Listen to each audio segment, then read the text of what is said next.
হ্যাঁ, মুক্তিযুদ্ধকে চরমভাবে অপমান করছে, অপদস্থ করছে এবং মুক্তিযুদ্ধকে নিকৃষ্ট বলছে।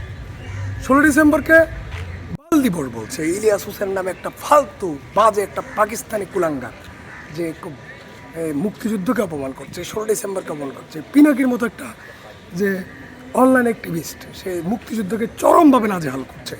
হ্যাঁ, এর প্রতিরোধে যে এবার এই ঘৃণস্তম্ভের যে ধিক্কার জানানোর কর্মসূচি শিক্ষার্থীরা দিয়েছে, হ্যাঁ, সেটা আশা জাগানিয়া।